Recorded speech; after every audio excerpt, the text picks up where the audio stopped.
So I love movie trailers. Like when the pacing, music, dialogue, and action all come together in that magical way, it's just a work of art. But a great trailer not only makes you want to see the film, it also sets your expectations. Is the movie funny, scary, romantic?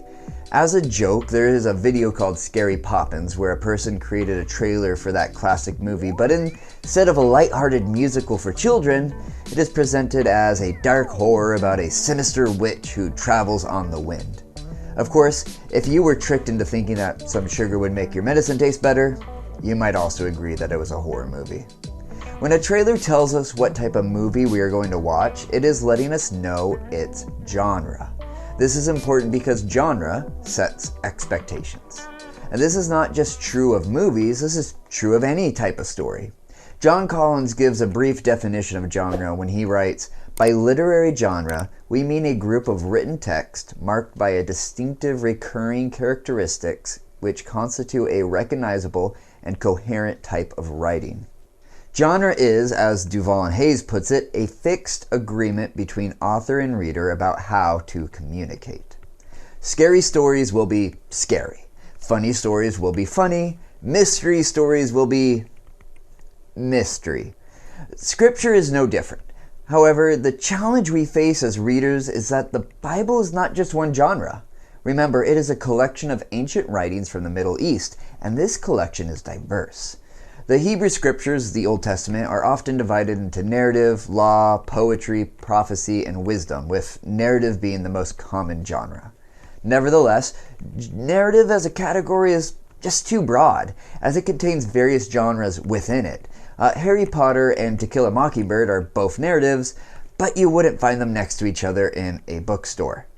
Thus, the question, when faced with a narrative, is, what type of narrative is it?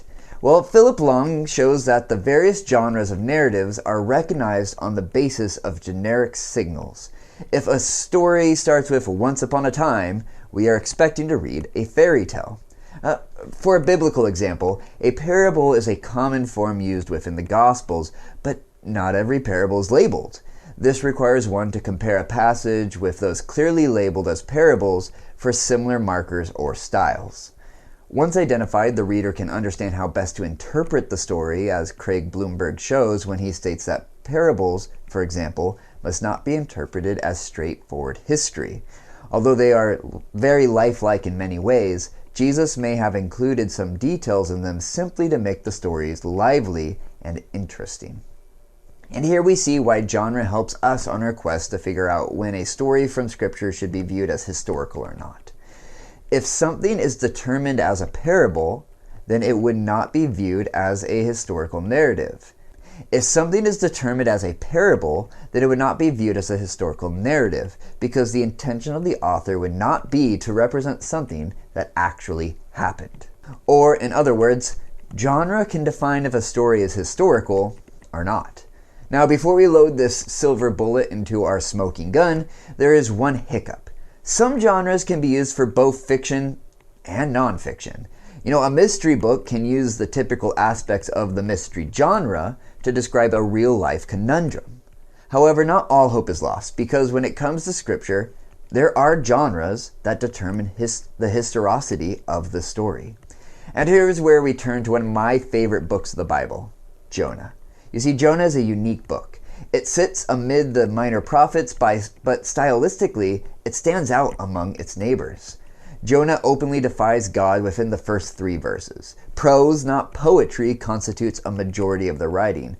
An unanswered question ends the tale, and the theme of the text, according to Douglas Stewart, is, "Don't be like Jonah."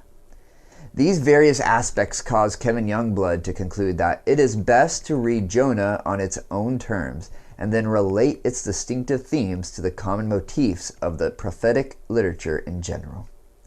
Jonah's uniqueness has led to a debate on how it should be classified. The genres put forth for Jonah have been diverse, such as history, allegory, parable, legend, satire, didactic fiction, and short story, to name a few. Indeed, Jonathan Magone shows how the absence of consensus on an appropriate descriptive term reflects the difficulty of such an exercise given the limited amount of biblical and extra-biblical materials with which to compare it, and the unique character of the book itself. But this chaotic confusion creates an opportunity. By carefully examining possible genres for Jonah, we will learn what it takes to help determine the genre of a book. And over the next few weeks, we will first look at some of the genres that would require Jonah to be fictional, and then some that would indicate that it could be seen as historical, and we're going to tackle other issues that determine a narrative's historicity, like whether it happened at all. And as we move forward, though, I hope that this brief introduction to genre reveals how we can't read every part of the Bible the same. By recognizing this fundamental literary truth, we will be able to better grasp what the authors of Scripture are trying to communicate to us. If we can grasp the basic principles and purposes of a particular genre, we will be better equipped to uncover its meaning. This will lead to us becoming better readers, as we will be able to filter out bad interpretations based on genre alone.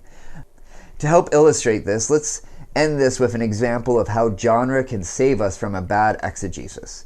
Genesis 1 has been used to try and explain scientifically how the universe was made. The only problem is that its genre is one of ancient creation myth, and it often reads more like poetry than prose. The ancient creation myth genre indicates the main purpose of such narratives is to depict what type of beings are the gods and their relation to creation.